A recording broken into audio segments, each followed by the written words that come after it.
Un témoignage qui me vient à l'esprit puisqu'on en parle. Nous avons un frère dans notre église. Je ne sais pas si ce témoignage-là, bon, je ne sais pas si, je crois que la régie n'avait pas préparé, des Papa Roger, si ça peut être diffusé, je ne sais pas. Alors, cet homme, il est dans notre église. Il a souffert du cancer, de deux cancers, hein. Un cancer très agressif au cerveau et un autre au cou. Deux cancers pendant 7 ans. Je voudrais ici, ce témoignage, que ça t'aide. Nous sommes à l'école de guérison, que ça t'aide à comprendre que toutes les guérisons ne sont pas instantanées. J'ai vu des guérisons de cancers instantanés.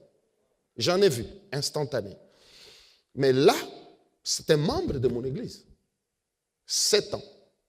On prie, pas de changement, ça s'aggrave. On prie, ça s'aggrave. Mais on n'avait jamais abandonné. À un moment donné, les médecins disent que ça atteint le stage 4, donc le stade terminal. Et ça fait des métastases. On avait opéré tout ça. Il y avait un grand oncologiste britannique qui s'occupait de lui à Cambridge. Mais tout cela n'a rien donné. C'est arrivé au stade terminal. Les médecins lui ont dit clairement qu'il n'y avait plus rien à faire et qu'il lui restait 15 mois pour vivre. 15 mois. Et quand il est venu me dire qu'il reste 15 mois pour vivre, je lui ai dit, j'aime cette information-là. Alors viens maintenant, on va prier. Parce que d'un côté, je savais qu'il comptait beaucoup sur la médecine. Et ça aussi, ça ruine la foi. Donc, je vais éclaircir mon propos. Je dis ceci, nous travaillons avec les médecins, avec les infirmiers, avec les pharmacies, tout ce que vous voulez, c'est-à-dire, nous les approuvons. Tu es malade, vois ton médecin. Il te prescrit un médicament, il te dit, si tu prends ça pendant 10 jours, tu vas aller mieux, prends les médicaments. Ce n'est pas un péché. Fais-toi soigner. Consulte ton médecin. Fais le bilan de ta santé. Est-ce que c'est clair? Voilà. Alors, ce que je suis en train de dire est que lorsque le médecin commence à te dire, comme ils savent bien parler là, pour te préparer à mourir, c'est-à-dire il a atteint ses limites, il n'a plus rien à t'offrir, mais ne l'écoute plus. Je vous ai dit que la foi vient de ce qu'on entend. Les doutes aussi viennent de ce qu'on entend. C'est par la même voie que le doute vient. Alors, quand le médecin lui-même lui a dit qu'il n'y avait plus rien à faire et qu'il avait 15 mois pour vivre, je savais que maintenant, il ne pouvait plus compter sur le médecin. Je lui ai dit, viens, on va prier. Imposition des mains, il est parti. Le lendemain, il m'appelle. Il dit, papa, je me sens bien. Comme ça. Il dit, je me sens bien. Parce qu'il avait des douleurs en permanence, tout ça. Il dit qu'il se sent bien. Moi, je dis, ok. Demande à ton médecin qu'il te fasse un autre examen. Alors, quand il appelle le médecin, il lui dit que je demande un nouvel examen. Le médecin refuse. Parce que pour lui, il hallucine. Hein, comme on vient de lui dire qu'il va mourir dans 15 mois,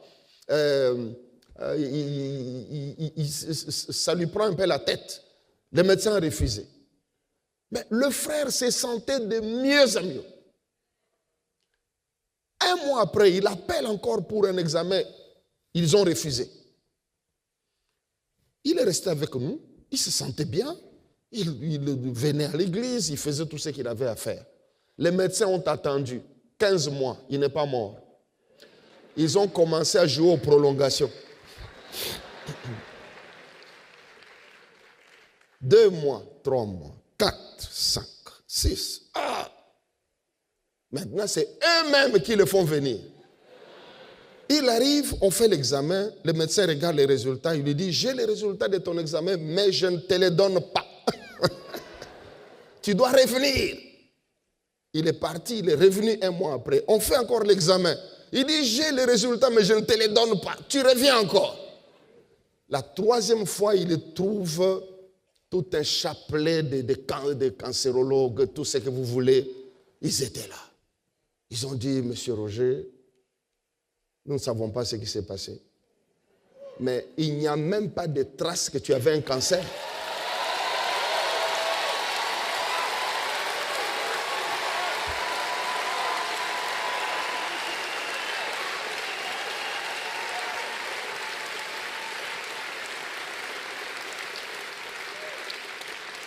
Deux cancers sont partis. Il est là, ça fait presque 2 ans, je ne sais pas. 3 ans que ça s'est passé. Il a repris ses affaires. Je ne sais pas s'il est au Congo maintenant, il est où. Normal.